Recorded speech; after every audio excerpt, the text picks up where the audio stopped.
السلام عليكم خوتي. اليوم جيت نهضر لكم على واحد الموضوع حساس. الماتش تاع نصف نهائي كاس الجزائر بين مولودية الجزائر ووفاق سطيف، مباراة اللي صرات فيها بزاف من الاحداث تحدثوا فيها بلي كاين ظلم تحكيمي. اليوم جيت نعطيكم رايي في هذا رابطيت فيديو، وهذا الفيديو راح يكون فيها رايي الشخصي كمناصر لمولودية الجزائر. سمح باذن الله راح نكون حيادي، وانا نهضر بالدلائل وشغل كل واحد الراي ديالو.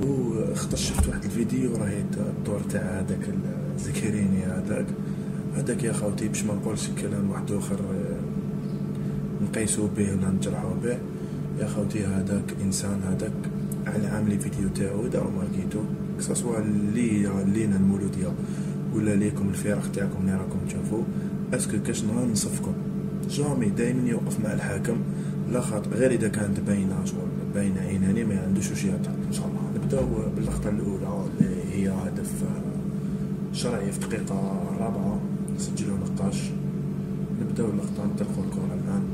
انا نشوفوا بالمدافع تعثر من عنده الكره نقاش وراح سجل هدف كان حيغير مجريات المباراه. نعاودوا الاعاده الان. علاش دوك نشرح لكم بالتطبيق. شوفوا هنا في اللقطه هذه تبان قاصر معليش هنا انا درت لكم زوم على رجلو.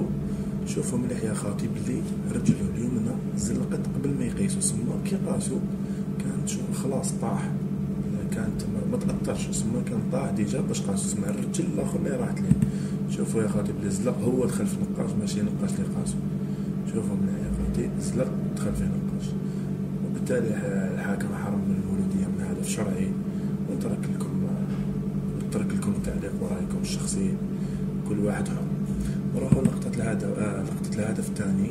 كانت المباراة في الدقيقة الأخيرة، كانت فرصة للمولودية باش يسجلوا كرة ارتطمت في العارضة. الحارس الخضيرية ما عرفش يتعامل معها، طاحت ماركا نقاش الحكم صفر كفرهم للغارديان.